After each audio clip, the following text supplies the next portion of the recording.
What's up, folks? Welcome back to TacticalTortoise. My name is Trevi, and we are back talking about some Tyranids. I got some requests over the last week to cover the Tyranid stratagems Strategery in the new 9th edition codex. What we're going to talk about today is every single stratagem in the new Tyranid codex, at least the high fleet agnostic ones. I'm sure we'll talk about high fleets specifically in a future video, but for now, we're going to be breaking down every stratagem in the codex into one of 5 categories. Muster phase stratagems, which don't really need an explanation, they're just used when you build your army. Sometimes useful stuff, I guess, which are stratagems that have some inherent problems with them and are rarely useful. And I'll talk exactly about why they maybe don't work as well as you might think that they do. Build around stratagems, which are stratagems that are pretty functional, but require you to build a specific combo into your list. Situational stratagems, which are good stratagems that you need to keep in mind for use in specific situations. So these are ones that should be at the forefront of your head when you're thinking about planning out your turns, playing the Tyranid army. And integral stratagems, which are ones that are integral,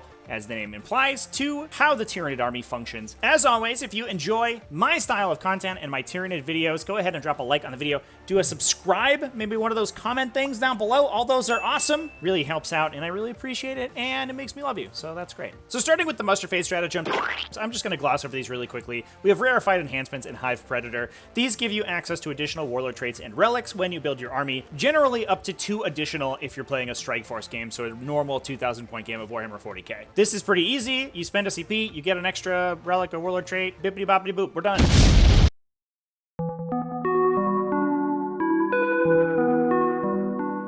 Moving on to the sometimes useful, I guess, maybe stratagems, we have Spore Clouds. This expands the range of your spore effects, so things like the Venom Thrope's -1 to hit aura and the Toxicrin's offensive -1 to hit aura is pretty good. But the downside is that this stratagem only triggers when you remain stationary, so you can get an extra 6 inches of range on your auras, but only if you stay still. Because generally speaking, all of these spore units are relatively fast, starting at an 8-inch movement speed, this doesn't actually extend the range of your spore ability, since you'd be able to move up farther than that 6 inches would normally give you. But the benefit is that you can hit more units. So for example, if a Toxicrin is trying to get a specific enemy unit in the range of its -1 to hit aura, just moving towards it would work just fine. However, if it wants to spread that aura across an entire army, then this is a situation in which you would use the Spore Clouds ability. That said, that's realistically improbable since 40k doesn't often tend to require situations where you need this sort of wide area of effect on your Spore Clouds ability. Maybe the turn after a Toxicrin has committed into an enemy army, they didn't kill it, and you can project a -1 to hit across their whole army. That's maybe nice, but otherwise, I don't really see myself using this stratagem too often.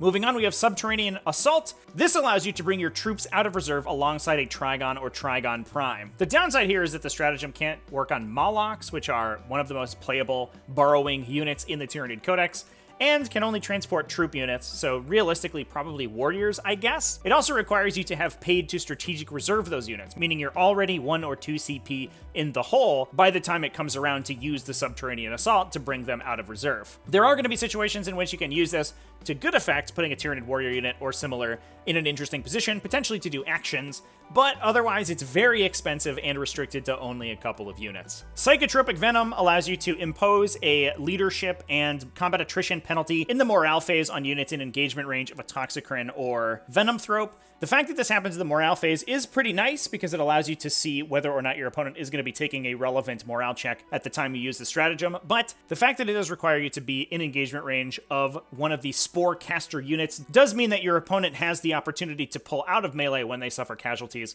from the preceding fight phase. In addition, leadership manipulation effects don't tend to be super good since a lot of the game ignores combat attrition penalties, and there's no guarantee that the leadership test is even gonna be failed, which means you may be spending the CP to impose a penalty that doesn't actually end up doing anything.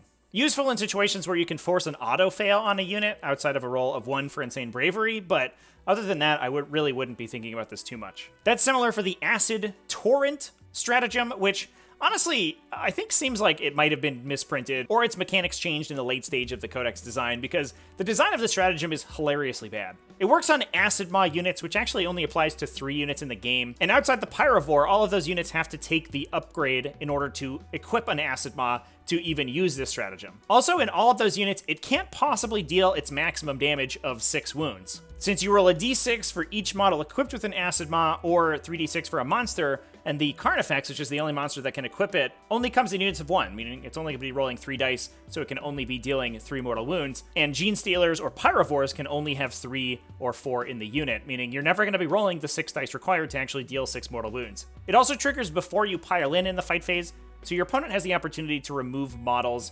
before you get to attack. In a lot of situations, if you deal significant damage with this stratagem, you're also going to be robbing yourself of attacks during that subsequent fight step. It's only really useful on those Pyrovores and Gene Stealers like I talked about before, because the Carnifex does have to pay a 5-point premium to upgrade in order to have it. If it was useful on a Screamer Killer Carnifex, I could see it used occasionally, pile some extra damage into something you really need to kill, but the fact that it's only a standard Carnifex and also takes their head weapon slot is pretty bad. If you really need it to deal 1 or 2 additional mortal wounds to get through high defensive profiles or kill wounded models or something similar like that, it's not entirely unplayable, but generally speaking, I would be ignoring it. Lastly, Pathogenic Slime is not a totally useless stratagem. It gives you a Gene Rot Might effect on your ranged attacks, meaning your hit rolls of 6 automatically wound, so essentially the Toxin Sacs effect, but on a ranged attack, which is pretty good, to be fair. The downside is that it's too expensive to be used realistically. It does get its cost reduced if you take a Toxin Sac on the unit receiving the stratagem, meaning that you're taking a melee upgrade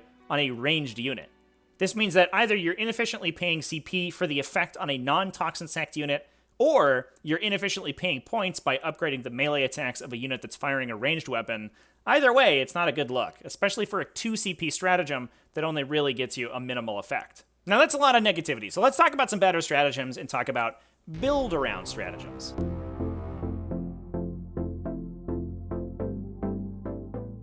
These are stratagems that require you to take specific units or combos in order to make them particularly useful in your army. First off, Scorch buffs. This gives you a strength buff to your flesh borer attacks, as well as extend their range by 6 inches. Mostly good to extend the range on flesh borer weapons that you wouldn't get to shoot otherwise. You can put a flesh borer hive Tyrannofex to pretty extreme ranges, firing 34 inches in High Fleet Chronos, which is pretty cool, and potentially buffing it up to strength 7 with the application of Symbiostorm. That said, it is very expensive for what it does, given that if you're using it on Termagants, you're already putting it on a relatively expensive unit, but strength 6 AP1 hits are not the most exciting things to be stacking your offensive buffs on. If you're casting it on a Tyrannofex, which does have a pretty high damage output, with its flesh borer hives, it does 2 CP, which again is very expensive. But if you are building around those style of units with those flesh borers, there are going to be situations in which you want that extra range. Next up, Observer Organism. This allows an Exocrine to automatically ignore cover, essentially triggering its ignore cover ability regardless of the distance that it moves, and on top of that gives it exploding 6s. If this is comboed with effects like Guide Mine to give it additional sets of exploding 6s, or rerolls to hit, for example from High Fleet Leviathan, if you're okay with taking a gamble of rolling any 6s, you can actually get some significant effect out of these Exocrine shots. Exocrine shots are already good, and I think most Tyranid armies are going to be taking 1 or more, so the ability to get a little bit of a buff on them, potentially shoot through dense cover, which they're oftentimes being hampered by, is pretty good. You'll find yourself using this once or twice a game anytime you have an Exocrine in your army. Pheromone Trail is very good if you're taking Lictors, either the standard Lictor or the character Death Leaper version. It gives you +2 to charge anything within 6 inches of them, and is very good at setting up long charge combos. You could potentially be comboing this with a stratagem like Shard Lure to give yourself +2 to charge, rolling 3d6 and dropping the lowest, meaning that even charges out of Deep Strike are relatively reliable. It's very good if you're taking those Lictors, but you do have to set them up for it. Unfortunately, the Lictor itself doesn't really have any way of getting closer to the enemy very easily. They can Deep Strike themselves or be placed inside a Tyrannocyte to get a Deep Strike on your opponent, but they do have to themselves then make a 9-inch charge in order to be in range to apply this effect. I'd like this a lot better if Lictors had some form of charge buff built in, besides a standard reroll to charge from their Hidden Hunter ability, or they had the ability to forward deploy so that they could run up and potentially get you some pretty long threat ranges on the first turn of the game.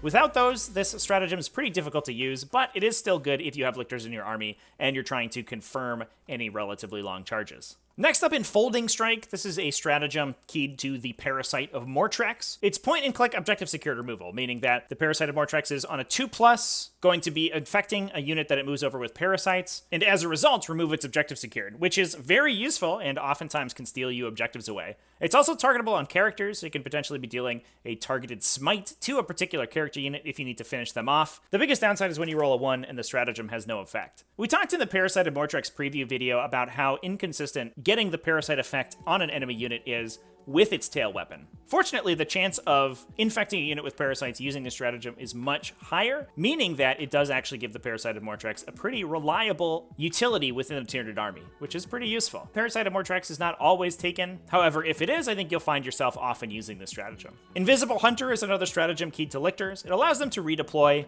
which is pretty good if they have actions to do, but unfortunately, since most of the actions are either keyed toward troops or require large model counts in order to be able to be performed easily, this doesn't help them too much, especially since the lictor is going to have to come out outside of 9 inches of enemies when it shows back up on the table. Again, I wish lictors had a built-in bonus to charge that would make them much better at redeploying, getting a charge off, and then potentially using a pheromone trail to make subsequent charges better. For 70 points, you don't really want to be banking on those 9-inch rolls, but if you really need to and you have lictors in your list, this stratagem is a good one to keep in mind. Endless Swarm allows you to regenerate models in your Termagant, Hormagant, or Gargoyle units, which is pretty nice. It's very good for stealing objectives, but one thing to keep in mind is that the coherency of the unit still has to be taken into account, meaning that because this stratagem doesn't place all of your models down sequentially, you're going to have to put them all in coherency with an existing model in the unit. So unlike effects like Resurrection Protocols, you won't be able to chain them all the way across the table to steal enemy objectives away from enemies, but you will be able to reinforce your own model count on objectives. It also potentially allows them to extend their threat range by about 2 or 3 inches, which is definitely very useful, especially for a unit like a Hormagant that wants to be throwing itself across the table and getting those big long charges. And speaking of long charges, let's talk about Bounding Advance. An automatic 6-inch advance plus advance and charge built in for a Hormagant unit really makes the unit playable as a long threat range infantry unit, although the critical mass of buffs that you sort of require to use on Hormagants is pretty extreme. If you're using the Synaptic Goading biomorphology to give them a 6-inch move at the start of the game, this can allow your Hormagants to have an absolutely ludicrous threat range across the midline of the table on turn 1. They can move 6 inches out of your deployment zone, then move themselves 16, 17, or potentially even 18 inches if you're using a combination of Adrenal Glands and High Fleet Hydra, then charge with the potential buffs of things like Pheromone Trail or Shard Lure on top of that. Moving on, we do have some more specific keyworded stratagems. Impaling Hooks gives you +1 to hit for a unit with flesh hooks. Not a lot of units are going to be actually equipping flesh hooks, but I guess it's fine. +1 to hit is a pretty good effect for a CP. Corrosive Viscera is one that works only on your Acid Blood units. This reflects mortal wounds onto a unit that is dealing damage in melee. And the nice thing about this stratagem is it allows you to see the number of wounds that you're taking before you elect to use the stratagem. Assuming that you and your opponent are fast dice rolling, your opponent will have rolled out a lot of their attacks, all of their attacks that use the same profile, and given you the saves. Once your first save is failed, you would then immediately lose wounds as a result of that save, then elect to use Corrosive Viscera to begin reflecting mortal wounds onto your opponent. Even so, just knowing the number of incoming wounds before electing to use the stratagem is pretty useful, since you know that even if your opponent spikes pretty high on their wound roll, you're going to be able to reflect a significant amount of damage back to them. Given that a Haruspex has 15 wounds, if it's taking all of that damage in melee, it's going to be averaging about 7.5 back in a single phase from its Corrosive Viscera. Obviously, this is capped to 6, but it does mean that you're going to be able to do a significant damage back to your opponent, even if they kill the Haruspex in melee. It's important to note that it doesn't just work on Haruspexes either. It's also a good case for large units of Pyrovores who, because they are all armed with flamers, are very good at taking charges, given that their Overwatch is very powerful, and they can reflect mortal wounds back to people with this stratagem and the fact that they explode. Not sure that large units of Pyrovores are always the answer, but it is a pretty cool piece of technology if you want to hold down an objective and potentially trade with whatever from your opponent's army is trying to come take it. Blinding Venom is an excellent one to keep in mind if you are using Gargoyles. It inflicts a -1 to hit effect on your opponent and prevents any hit rerolls that the target would have during that fight phase. Importantly, it's used at the start of the fight phase, meaning that it's not when the Gargoyle unit is chosen to fight or even when the enemy unit is chosen to fight. This means that as long as they're engaging the Gargoyles, they're guaranteed to be hit by the Blinding Venom and suffer that -1 to hit. This makes Gargoyles pretty good at surviving, especially smaller enemy units that don't have a ton of attacks, or even protecting larger Tyranids because they can apply that -1 to hit to all of the attacking unit's attacks, even ones that don't target the Gargoyle unit. So for example, if you surround your Hive Tyrant with Gargoyles and your opponent charges in to take care of the Hive Tyrant, at the start of the fight phase you can use your Blinding Venom to force a -1 to hit on that charging enemy unit, which means their chances of killing the Hive Tyrant are very low. If you combo this with an effect like Paroxysm, you can even make the target unit -1 to hit and wound in that fight phase, which makes it very difficult for them to kill large Tyranid monsters. Toxic Entanglement is a Toxicrin keyworded strat, and honestly one of the coolest strats in the Codex. Whether or not it's particularly good, I'm not 100% sure yet, but it's definitely very sweet and evocative. It triggers after a Toxicrin hits an enemy with its ranged attack. This is pretty cool because you don't have to use it when the Toxicrin, for example, is selected to shoot, meaning that there's no danger of wasting your CP if you miss the attacks. Unfortunately, the effect still triggers on a roll of a 2+, meaning that there is a chance, similar to that unfolding strike, that the stratagem will just do nothing. If it goes off, however, it halves the movement of models in the enemy unit, forces that enemy unit to charge the Toxicrin if it declares a charge at all, and gives the Toxicrin +2 to charge that target unit. There is a little bit of weird anti-synergy here because it does require the Toxicrin to charge the enemy unit if it declares a charge in the charge phase, meaning that if the Toxicrin uses its entanglement on an enemy unit and then that unit is subsequently killed by your other ranged attacks, the Toxicrin actually cannot charge that turn, which is unfortunate. That said, +2 to charge and slowing down the enemy unit is pretty effective. I especially like this stratagem when comboed with an effect like the High Fleet Chrono subfaction ability to extend the range of the Toxicrin's tentacles, meaning that it can use this stratagem when it comes out of Deep Strike. So if you're strategic reserving it or dropping it out of a Tyrannocyte, you could potentially be giving it +2 to charge with Toxic Entanglement, comboing it with an ability like Pheromone Trail or Shard Lure, and getting a very reliable charge out of Deep Strike for the big tentacly boy. Otherwise, it's just a pretty useful strat to have. And moving on, we have some even more useful stratagems while we talk about these situational strats.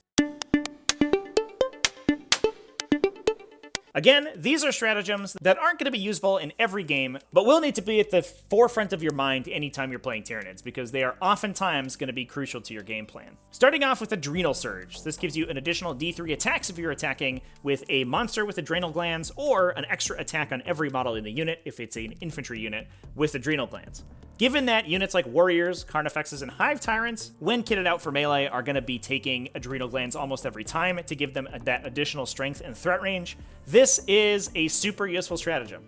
It's not useful every time you would attack with those models, but if you really need your charge target dead to open yourself up for an overrun, or just to clear out whatever is going to be attacking you back, Adrenal Surge is super useful. Reinforced Hive Node is key to using Tyranid Warriors effectively in your Tyranid armies. It gives you -1 damage on a Tyranid Warrior unit and is very good and efficient on small Warrior units, between 3 and 4 models. As soon as you get above 5 models, the stratagem goes to 2 CP, which, while expensive, does reduce a lot of damage incoming to those big Tyranid Warrior units.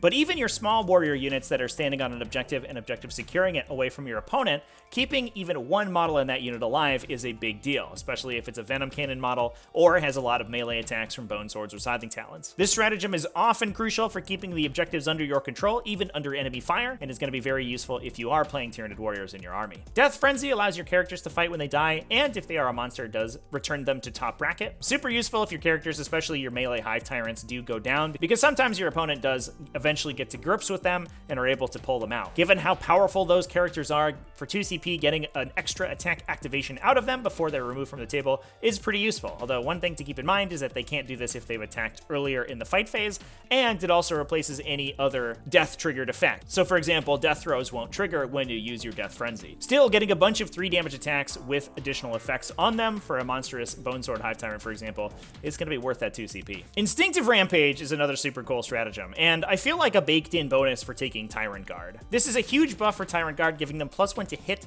wound, and +4 to their charge rolls if a Hive Tyrant dies anywhere on the table. The base offensive stats of Tyrant Guard, while they do have a reasonable number of attacks, aren't the most exciting things in the world, but this cranks them up to 11. I'm not gonna lie, I absolutely love the design of this strat, because oftentimes Tyrant Guard are sitting somewhere in your deployment zone or your mid-table acting as a bunker for your Hive Tyrants.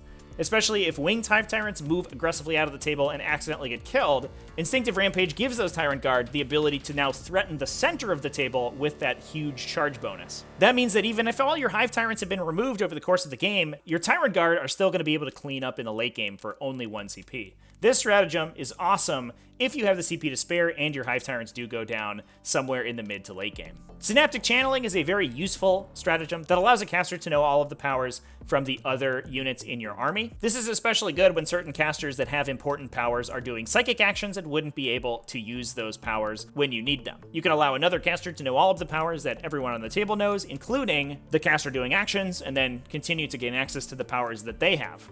Oftentimes, Tyranid armies have a glut of psychers, and you'll have extra slots for your powers if you need to, but being able to get them in particular places in your synaptic link chain where you need them to at specific points during the game is often important, and Synaptic Challenge just smooths that over a little bit. Synaptic Legacy allows you to roll back to the Synaptic Imperative of a unit that died earlier in the game if you haven't used their Synaptic Imperative yet.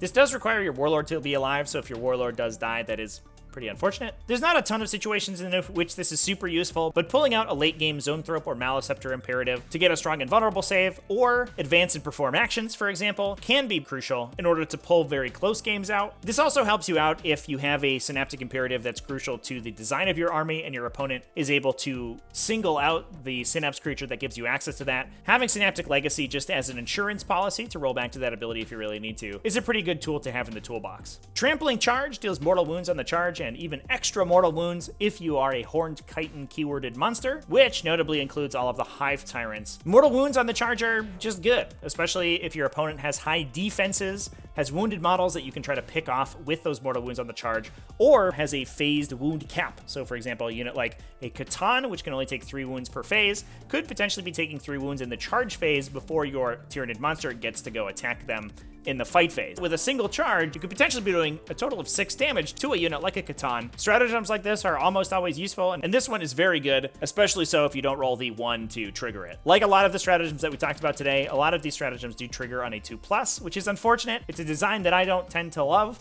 I wish that spending your CP did get you a guaranteed effect, but it is what it is, and the extra effect of rolling a 5+ on a lot of these stratagems, Trampling Charge included, is very useful. Rapid Regeneration is used in your command phase to regenerate your monsters for 1 CP. Very good if you're 1 or 2 wounds off of a second bracket and you can unbracket yourself with the use of this stratagem. Importantly, it does trigger before your movement phase, meaning that if your movement characteristic degrades, it will be able to put it back to its top profile if you roll high enough on your regeneration roll before the turn ticks over to your movement phase, and you would then have to use that upgraded movement value. I wouldn't use this one all the time just to get your wounds back. It's a very inefficient use of your CP, but if you do need to tick them back up to that higher wounds count, it's an important one to keep in your back pocket. And now moving on, let's talk about integral stratagems. Math is a really cool thing. So these are stratagems that you're going to be using most of the time in almost every one of your games, almost regardless of how your list is constructed, because they are so useful, either in modules that are core to how Tyranids work, or are just useful across a wide swath of Tyranid units. First off, let's talk about Voracious Appetite. This gives you full reroll to wound in the fight phase with a Tyranid monster. Anytime you're playing melee Tyranid monsters, you want access to this stratagem. Assuming you don't have rerolls from somewhere else and are not targeting an opponent that is relatively weak, killing your target on the charge is super important for Tyranids, either to free yourself up to use Overrun, which we'll talk about a little bit later, or just to ensure that you kill whatever you need to that turn. And Voracious Appetite is a really good way to convert that. Especially for weapons like the Reaper of Obliterax that have additional effects on successful wound rolls, you're gonna really be wanting to convert 100% of your wound rolls, and Voracious Appetite is great at it.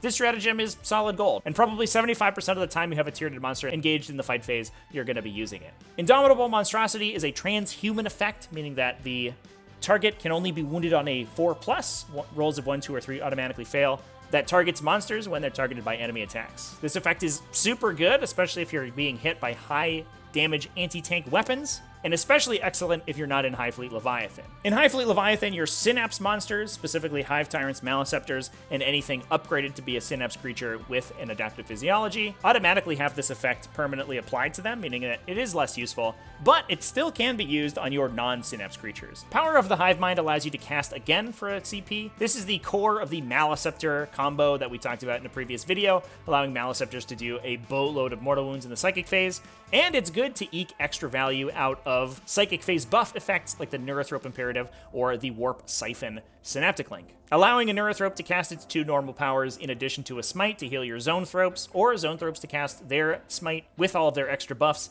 in addition to the other power they know, are both useful use cases for the stratagem, and obviously using it on the Maliceptor to get an additional Psychic Overload trigger is as good as it gets. Next up, let's talk about Shard Lure. I've talked about this stratagem, especially in conjunction with other charge phase buffs, several times in this video. It allows you to apply an effect after hitting an enemy unit with a Synapse creature's ranged weapon in the shooting phase that gives you an additional die to charge, dropping 1 die of your choice for every unit that charges that enemy in the charge phase. This is a very easily applied charge buff, since it will trigger off ranged attacks made from units like Tyranid Warriors, Battleship Tyrants, or even aircraft that have been upgraded to synapse creatures using the adaptive physiology. This means that it's very difficult to escape from the effective range of a shard lure and allows you to potentially confirm your charges out of deep strike or even long charges with units like flying hive tyrants. If you add in any other charge bonus effects, for example the pheromone trail from a lictor, this can make even long charges very easy to get off. Lastly, we'll talk about two stratagems that are relatively similar. Overrun allows you to move at the end of the fight phase, assuming that you have not consolidated that phase, and also are not in engagement range of any enemy units. This one's a little bit weird since you have to essentially sack your consolidation move before going to the trigger of the stratagem. It's a strange one, and I hope it gets an errata, because it doesn't really work mechanically in the way that the codex is written currently. Importantly, though, this allows your hive tyrants to make a normal move after they kill whatever they charged in the fight phase. This means that they can move back behind line of sight blocking terrain or back into the protection of Tyrant Guard and remain safe from enemy counterattacks. It can also be used to reposition after a fight phase that you charged in order to block enemy units from moving up the table, take objectives from them, or just get yourself back out of threat range. It is a super flexible, super useful ability, and given how often Tyranid units are going to be in melee, you're going to get the opportunity to use it pretty often. Importantly, you can use it on anything that charged in that preceding charge phase, regardless of whether or not the unit that is receiving the overrun stratagem actually fought or not, meaning that if two separate units charge a single enemy unit, regardless of which one killed them, as long as the unit being targeted by overrun didn't make a consolidation move, they are both eligible to be targeted by the stratagem. Lastly, Encircle the Prey, probably the best stratagem in the Tyranid Codex, and one that the majority of your CP in Tyranids is going to be going towards. This allows you to pick a burrowing unit or a flying unit at the end of your turn and return them into deep strike. Not strategic reserve, importantly, they just come back 9 inches outside of enemy units at the end of your subsequent movement phase. This means that they are entirely removed from the table and uninteractable by your opponent. There's also no targeting restrictions on this thing, so it can target units that are engaged in melee, targets that failed charges, units that are just sitting out in the middle of nowhere and doing nothing, can be returned into deep strike with the stratagem and be immune to your opponent's predations. The most important targets for this, in my opinion, are units like hive tyrants that can range out pretty far, even far enough away from their tyrant guard that they won't be able to overrun back into the safety of their tyrant guard, attack what they need to attack, be entered into reserve with Encircle the Prey, and then use that reserve to come back in range of their tyrant guard the next turn. The other important use case are units like harpies or hive crones that are going to be able to push very far forward with their very fast aircraft move, root out enemies that are hiding behind line of sight blockers or in the corners of the table, make all of their attacks, and then return into reserve so that they're immune to your opponent's attacks in your subsequent turn. One downside of aircraft is that they are so fast and they are required to move that oftentimes they enter into your opponent's charge range and only get 1 or 2 turns of attacking before they're unceremoniously pulled out of the sky. Encircle the Prey allows you to commit your harpies very aggressively without worrying about them getting killed, and is one of the many, many, many reasons that harpies have entered the annals of 40k as probably one of, if not the best aircraft unit ever printed. The other important use of Encircle the Prey is scoring secondary objectives. Because the stratagem triggers at the end of your turn, it's simultaneous with a lot of secondary objective scoring triggers, especially positional objectives like Engage in All Fronts and Stranglehold. This means that as the active player, at the end of your turn, you can elect to score those secondary objectives, then use the Encircle the Prey stratagem to pull the unit scoring them off the table, meaning that you can move forward aggressively to get those secondaries before removing that unit from danger. Encircle the Prey is useful on a vast array of Tyranid units and is super duper powerful. Removing yourself from the ability to be targeted by your opponent is incredibly effective. And even for units charging into melee, if you're able to alpha strike the majority of enemies attacking you, you'll take minimal damage on the swing back and then be able to remove yourself from danger entirely. This stratagem is core to how the Tyranid Codex operates in 9th edition, allowing it to score those aggressive maneuver secondaries without trading units for it, and even allowing them in tough attrition fights to move aggressively far forward outside of line of sight blocking terrain or the protection of units like Venomthropes and Tyrant Guard without having to worry about getting those units killed on the follow-up turn. I also think it's important to note here some strange rules. Encircle the Prey does take place at the end of your turn, which is after the end of the morale phase, meaning that it's a stratagem that is used and resolved outside of any battle round phase. This means that, according to the core rulebook, which specifically calls out situations like this, that it can be used on multiple units each turn. I have a sneaking suspicion this might get changed in the future because it is extremely powerful, especially unless it's bringing multiple aircraft like Harpies. So I wouldn't be surprised if at some point in the future this video gets amended with that change. But currently, you can encircle the prey with several monsters from your army every single turn, which is absolutely insane. And that's it. That's every non-Hive Fleet stratagem in the Tyranid Codex. Let me know down in the comments what you think about all these stratagems and if you agree with my assessment of their usefulness. Big thanks for watching all the way to the end of the video. Big thanks as well to everyone who supports the channel, either over on Patreon at patreon.com/tacticaltortoise, YouTube channel memberships that you can join in the link down below the video, and as a Twitch subscriber. All those people are great and I love you. Remember to keep it classy, folks, and have happy wargaming.